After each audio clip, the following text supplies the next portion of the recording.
Hello दोस्तों, तो बढ़ते हैं इस सीरीज के सेकंड एपिसोड की तरफ। एपिसोड के शुरुआत में याना डैड के लिए कॉफी लेकर आती है, ये कहकर के डैड आपको मिडनाइट स्नैक्स पसंद है ना, इसलिए मॉम ने आपके लिए ये कॉफी बनाई है। जो लेते हुए वो बोला कि मुझे क्यों लग रहा है कि ये कॉफी तुम्हारी मॉम ने नहीं बल्कि तुमने मेड से कहकर बनवाई है। देखो याना, अगर आपकी मॉम इस घर में नहीं रहना चाहती तो हम उनके बगैर भी तो रह सकते हैं। जिस पर याना बोली कि नहीं, मैं अपनी मॉम से प्यार करती हूँ और मैं उनके बगैर नहीं रहना चाहती। जो सुनकर जिहान दिल ही दिल में सोचने लगा कि मैं तुम्हारे लिए सब कुछ कर सकता हूँ, पर शायद तुम्हारी मॉम को हमेशा के लिए तुम्हारे पास रोक कर ना रख सकूं। इसके बाद याना अपनी मॉम के पास फ्लावर्स का बुके लेकर आती है। इस बार भी उसने यही कहा कि मॉम, ये आपके लिए डैड ने भिजवाया है। लेते वक्त उसे भी इस बात का शक हो जाता है कि जिहान इतना भी तो स्ट्रेट फॉरवर्ड नहीं है। अभी तक वो मुझे एक्सेप्ट नहीं कर रहा था और अब वो मुझे बुकी भेजने लगा है। याना तो भागते हुए वहाँ से चली गई, जबकि फेंसिंग कह रही थी कि जो हुआ सो हुआ, लेकिन अब से तुम मेरे बगैर रहोगी भी नहीं क्योंकि मैं तुम्हें अपनी आदत डलवा दूंगी। नेक्स्ट सीन में वो फ्लावर लेकर जिहान के रूम में आती है, जबकि उसे तो लगा कि शायद याना है। कहने लगा कि बेटा तुम अभी तक सोई क्यों नहीं, लेकिन जब उसने आंखें उठाकर देखा तो वो फेंसिंग थी, जो कि इसके करीब आते हुए कहने लगी कि तुमने हमारी बेटी को ये फ्लावर्स पकड़ा दिए थे, अगर उसके हाथों पर कांटा चुभ जाता तो। जिहान बोला कि फ्लावर्स, मैंने तो उसे कोई फ्लावर्स नहीं पकड़ाए। इस बात का अंदाजा तो फेंसिंग को भी था, लेकिन वो कहने लगी कि फिर याना ने ये क्यों कहा कि ये फ्लावर्स उसके डैड ने दिए हैं और वो भी उसकी मॉम के लिए, तो कहीं ऐसा तो नहीं कि याना का फादर तुम्हारे अलावा कोई और है। इस बात पर जिहान गुस्सा हो जाता है और उसे खुद के ऊपर से हटाते हुए वहाँ से चला गया। इधर फेंसिंग को भी गुस्सा आ जाता है, उसे रोकते हुए कहने लगी कि तुम मेरे साथ ऐसा नहीं कर सकते। जिस पर जिहान कहने लगा कि मैंने क्या किया है, जो भी किया तुमने ही तो किया। हाँ, माना कि मुझसे गलती हुई थी तुम्हारे साथ सोकर, लेकिन उस वक्त मैं होश में नहीं था और फिर मैंने अपनी रिस्पॉन्सिबिलिटी भी तो उठाई तुमसे शादी करके। उसके बदले में तुमने मेरे साथ क्या किया। फेंसिंग बोली कि मैं जानती हूँ मैंने पास्ट में जो कुछ भी किया वो गलत किया, लेकिन अब मैं बदल चुकी हूँ, क्या तुम मुझे एक चांस नहीं दे सकते।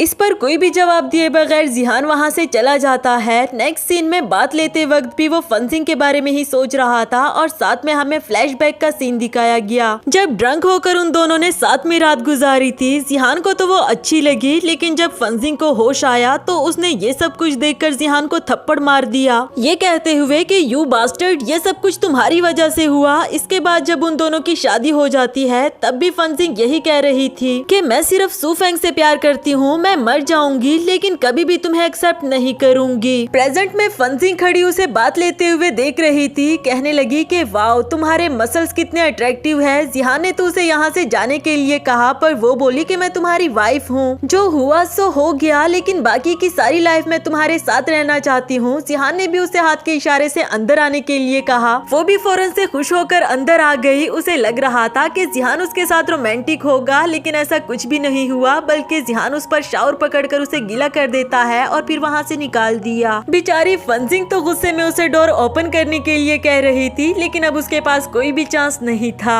नेक्स्ट सीन अगली सुबह का दिखाया गया, जहाँ फेंसिंग ने आज पहली बार अपनी बेटी के लिए अपने हाथों से खाना बनाया था। वो भी काफी ज्यादा खुश हो जाती है। जिहान को तो देखकर यकीन ही नहीं होता। याना बोली कि डैड आप उठ गए हो। फेंसिंग जल्दी से जाकर उसे चेयर पर बिठा देती है, ये कहते हुए कि मैंने तुम्हारे लिए भी ब्रेकफास्ट बनाया है। वो बोला कि फेंसिंग सच सच बताओ, इस बार तुम कौन सा खेल खेल रही हो। ये बोली कि मैं ऐसा कुछ भी नहीं कर रही। दूसरी तरफ से सर्वेंट सूप ले आया कि ये मैडम ने स्पेशली आपके लिए बनाया है। याना पूछने लगी कि मॉम, इसे मैं भी पी सकती हूँ या फिर ये स्पेशली आपने डैड के लिए कोई मेडिसिन प्रिपेयर की है। जिस पर मॉम हंस पड़ी। वो कहने लगी कि ये मैंने तुम्हारे डैड के लिए मेडिसिन प्रिपेयर की है। डैड मॉम को पसंद नहीं करते ना ये मेडिसिन, इसलिए है। याना बोली कि डैड अब तो आपको ये मेडिसिन पीनी पड़ेगी ताकि आप मॉम को पसंद करने लग जाओ, और अगर आप नहीं पियोगे तो फिर मैं रोने लग जाऊंगी। अब जिहान अपनी बेटी को थोड़ी ना रुला सकता था, इसलिए वो भी फौरन से वो सूप पी जाता है। नेक्स्ट सीन में जिहान फेंसिंग के साथ रोमांटिक हो रहा होता है, क्योंकि शायद उस पर उस मेडिसिन का असर हो गया था, लेकिन अफसोस कि ऐसा कुछ भी नहीं हुआ। असल में ये फेंसिंग का ख्वाब था। जिहान उसे होश में लाते हुए कहने लगा कि नींद में भी तुम पागलों की तरह क्यों हंस रही हो। फेंसिंग ने भी जब देखा कि ऐसा वैसा कुछ नहीं हुआ तो उसे पूछने लगी कि उस मेडिसिन का तुम पर कोई भी असर नहीं हुआ। देखो अगर तुम्हें कोई बीमारी है तो हम डॉक्टर को चेक करवा लेंगे। इस पर जिहान को गुस्सा आ जाता है और उसके ऊपर आते हुए कहने लगा कि मैं तुम्हें दोबारा से वार्न कर रहा हूँ, मुझसे उलझने की कोशिश मत करो। दूसरी तरफ फेंसिंग के फोन पर कॉल आ रही थी, जो देखकर जिहान वहाँ से चला गया। फेंसिंग ने जब देखा तो वो सूफे सुफेंग की कॉल थी। ये देखकर उसे गुस्सा आ जाता है कि जब तक इस कमबैक को मैं अपने रास्ते से नहीं हटाऊंगी ना, तब तक मैं और जिहान साथ में कभी भी खुश नहीं रह सकते। नेक्स्ट सीन में वो ड्रेसअप होकर सुफेंग से मिलने के लिए आई थी। यहाँ सुफेंग भी उसे देखते साथ ही पूछने लगा कि तुम मेरी कॉल्स अटेंड क्यों नहीं कर रही थी, कहीं ऐसा तो नहीं कि जिहान तुम्हें बुली कर रहा था। ये बोली कि नहीं, जिहान तो मेरे साथ बहुत काइंड है। और ये बात सुफेंग से कुछ हजम नहीं हो रही थी। वो कहता है कि तुम्हें अभी तक उसका पता नहीं, वो बहुत चालाक इंसान है। इवन के जो तुमने मुझे यूएसबी ड्राइव सेंड की थी उसमें भी सारे वायरस थे। अब तुम्हें पता चला कि वो कितना चालाक इंसान है। असल में तो ये काम फंजिंग का होता है, उसने ही यूएसबी ड्राइव में वायरस डाल दिए थे। लेकिन वो कहने लगी कि यकीनन चेंचन ने तुम्हें कोई और यूएसबी ड्राइव दी होगी। मैंने तो उसे जो यूएसबी ड्राइव दी थी वो तो बिल्कुल ठीक थी और उसमें सारे फाइल्स भी पड़े हुए थे। सुफेंग कहने लगा कि चेंचन नहीं, मुझे नहीं लगता कि उसने ऐसा कुछ किया होगा। फंजिंग इस बात से गुस्सा हो गई कि अच्छा तुम्हें मेरी बात का यकीन नहीं, लेकिन उस पर तुम्हें बहुत ज्यादा भरोसा है। गुस्से में उठकर वहाँ से जाने वाली थी कि अचानक से सुफेंग ने उसका हाथ पकड़ लिया और उसके साथ जबरदस्ती करने लगा। असल में चेंचन ने उसके ड्रिंक में ड्रग मिला दी थी क्योंकि वो जिहान का शक यकीन में बदलना चाहती थी और इसके बाद वो आसानी से उससे शादी कर लेती। लेकिन ऐसा कुछ होने से पहले ही जिहान वहाँ पर पहुँच आया, जो सुफेंग को उससे दूर पटक देता है और फंजिंग से कहने लगा कि तुम फिक्र नहीं करो, मैं आ गया हूँ। इसके बाद जाते हुए फंजिंग कहने लगी कि मैं तुम्हें इसका असल चेहरा दिखाना चाहती थी। अब तुमने देखा कि ये कितना स्कम बैग है, तो भला मैं इसे पसंद कैसे कर सकती हूँ। जबकि जिहान बोला कि तुम्हें कुछ अंदाजा भी है, अगर मैं 1 मिनट लेट हो जाता तो क्या हो सकता था। फंजिंग बोली कि मैं जानती हूँ तुम लेट नहीं होते क्योंकि तुम मेरी फिक्र करते हो।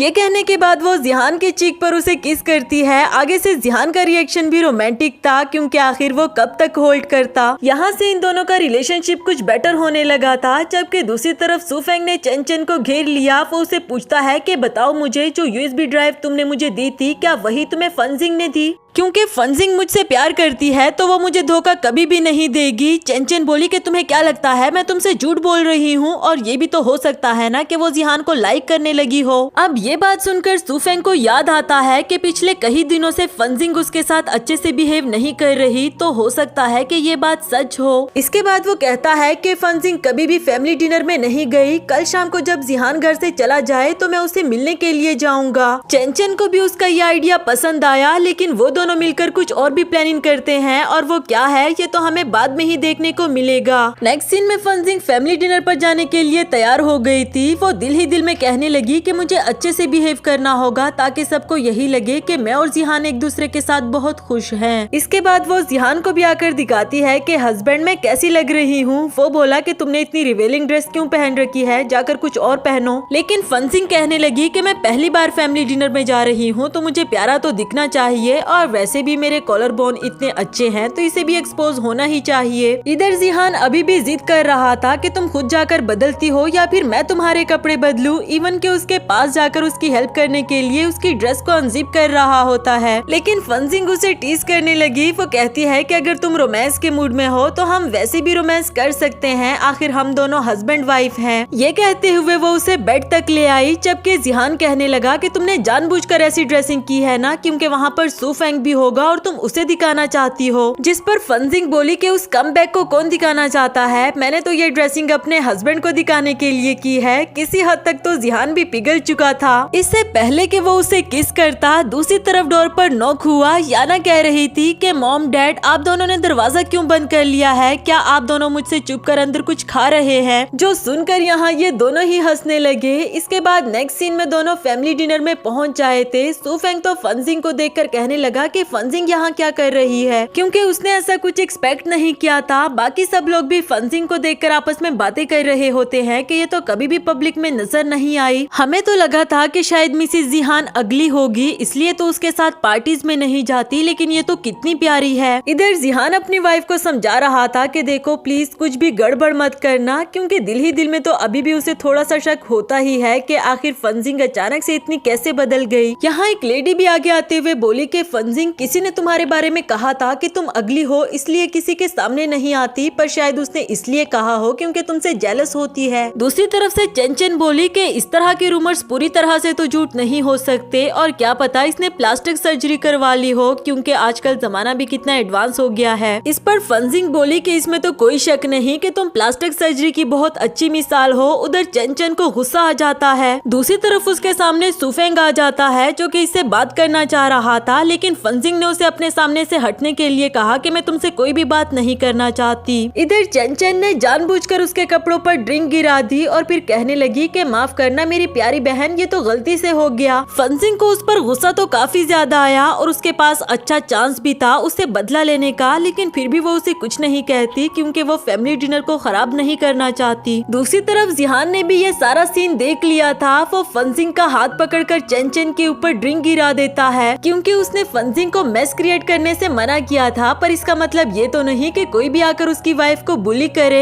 इवन के याना ने भी उसे केक दे मारा ये कहते हुए कि यू बैड आंटी, आप मेरी मामा को बुली कर रही हो। दूसरी तरफ से चंचन की मॉम आ जाती है जो पूछने लगी कि ये सब किसने किया, तो वो बोली कि ये इस फंजिंग ने किया है। स्टेप मॉम ने भी उसे डांटना शुरू कर दिया कि पब्लिक में इस तरह की हरकत करते हुए तुम्हें शर्म नहीं आई। इवन के उसे थप्पड़ मारने वाली थी जो कि जिहान ने रोक दिया। स्टेप मॉम बोली कि मैं अपनी बेटी से बात कर रही हूँ, जिस पर जिहान कहने लगा कि आपकी बेटी अब मेरी वाइफ बन चुकी है इसलिए आप उसे कुछ भी नहीं कह सकती। जिसके बाद मॉम गुस्से में चंचन को वहाँ से ले जाती है, जबकि इधर फंजिंग को काफी अच्छा लगा कि जिहान ने उसका साथ दिया। इसी के साथ हमारा ये वाला एपिसोड भी खत्म हुआ। बाकी के एपिसोड्स भी मैं जल्दी जल्दी अपलोड कर दूंगी, लेकिन इससे पहले अगर आपने अभी तक मेरे चैनल को सब्सक्राइब नहीं किया तो जल्दी से सब्सक्राइब कर दें और वीडियो पसंद आए तो लाइक का बटन दबाकर एक प्यारा सा कमेंट कर देना।